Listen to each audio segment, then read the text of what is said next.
সংস্কার এবং সেটার ভিত্তিতে জুলাই সনদ প্রণয়ন বাস্তবায়ন এটা নিয়ে এনসিপি খুব সিরিয়াস। আমরা জনাব নাহিদ ইসলাম এনসিপির প্রধান তাকে একাধিকবার বলতে শুনেছি জুলাই সনদ যদি তাদের পছন্দ না হয় তাহলে তাতে তারা স্বাক্ষর করবেন না। এই মুহূর্তে তার দল সাংগঠনিক সফর করছে। বহুবার বলেছি, আবারও বলতে চাই, তাদের সেই সফরে মানুষজনের সম্পৃক্ততা, মানুষজনের উপস্থিতি দেখে আমি খুবই আশান্বিত হয়েছি। আমি খুবই ভালো বোধ করি বাংলাদেশের এই তরুণদের যে দলটা আছে এটা যদি জনগণের কাছে পৌঁছতে পারে, জনগণের সাথে কানেক্টেড হতে পারে, আমাদের একটা রাজনৈতিক শক্তি হিসেবে যদি তারা সামনে আসেন, আমাদের গণতন্ত্রের জন্য এর চেয়ে ভালো কিছু আর হয় না।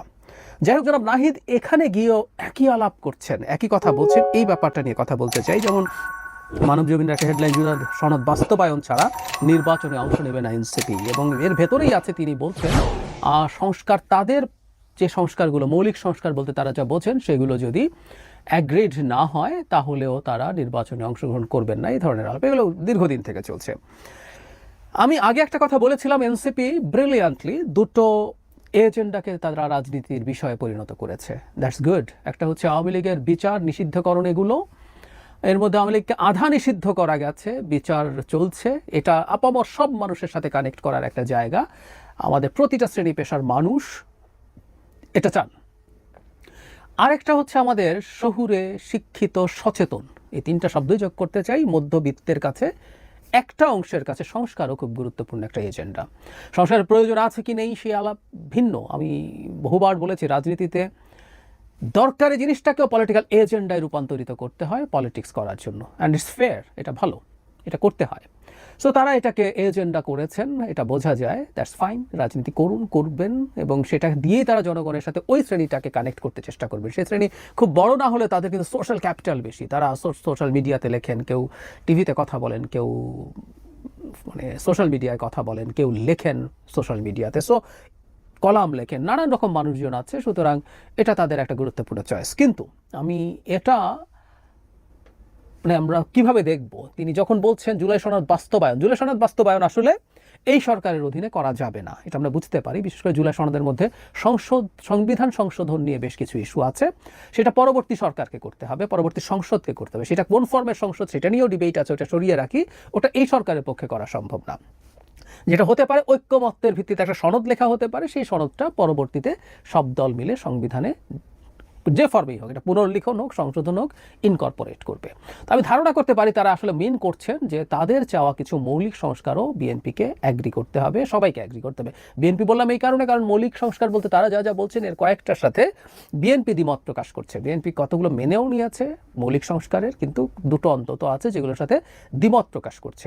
আপার হাউসের প্রপোর্শনাল রিপ্রেজেন্টেশন এবং এনসিসি, পরে এনসিসিকে সরিয়ে কমিটি বা এরকম একটা কিছু বলা হচ্ছে, যে সাংবিধানিক এবং সংবিধিবদ্ধ প্রতিষ্ঠানগুলোতে নিয়োগের জন্য। এই হচ্ছে বর্তমান প্রেক্ষাপট। এখন এনসিপি আসলেই এর মধ্যে কোনোটা না হলে নির্বাচনেই যাবে না?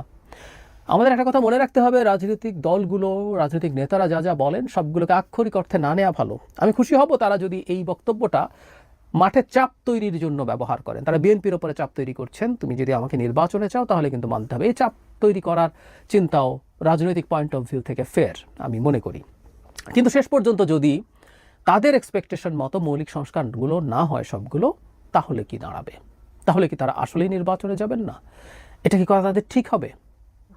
আমি ব্যক্তিগতভাবে মনে করি এটা খুবই ভুল সিদ্ধান্ত হবে তাদের। তারা এটা নিয়ে রাজনীতি করুন, চাপ দেওয়ার জন্য নির্বাচনে যাব না বলতে পারুন, বলুন, কিন্তু এই নির্বাচনে না যাওয়াটা এটার ভিত্তিতে এটা ভুল সিদ্ধান্ত। কারণ আমি বলছি, জুলাই সনদ যতটুকু একমত হয়, যতটুকু এই দুটো তিনটা বাদেও যতটুকু একমত হয়েছে, সবাই তো একমত হয়েছে এটাই। সুতরাং তারা সেটা অ্যাগ্রি করতে পারেন। যেটুকু তারা একমত নন সেটুকু নিয়ে তারা রাজনীতির মাঠে থাকবেন, রাজনীতি করবেন, জনগণকে সচেতন করবেন, কানেক্ট করবেন, ভবিষ্যতে নির্বাচিত হয়ে আসার চেষ্টা করবেন। এবং এই ইস্যুগুলো থেকে যাওয়া, অন্তত আমি যদি এভাবে বলি যে সেটা তাদের জন্য বরং ভালো, রাজনীতির কিছু ইস্যু তারা মাঠে পেলেন, যেটা কারণ আগামী নির্বাচনের পর তো বাংলাদেশ শেষ হয়ে যাবে না, বাংলাদেশের রাজনীতি শেষ হয়ে যাবে না, বরং এনসিপির রাজনীতির সবচেয়ে সঠিক সময় হবে এই নির্বাচনের পরে।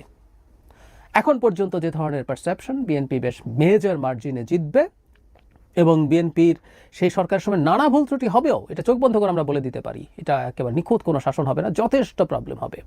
সেই প্রবলেমগুলো ধরে ধরে ধরে ধরে এনসিপি রাজনীতি করতে পারবেন। তাদের মধ্যে খুবই শিক্ষিত সচেতন তরুণরা আছেন, চমৎকার বলেন, চমৎকার লেখেন এমন তরুণরা আছেন, তারা এটাকে দিয়ে দুর্দান্ত রাজনীতি করতে পারবেন। তার সাথে এই সংস্কারের ইস্যুগুলোও থাকতে পারে।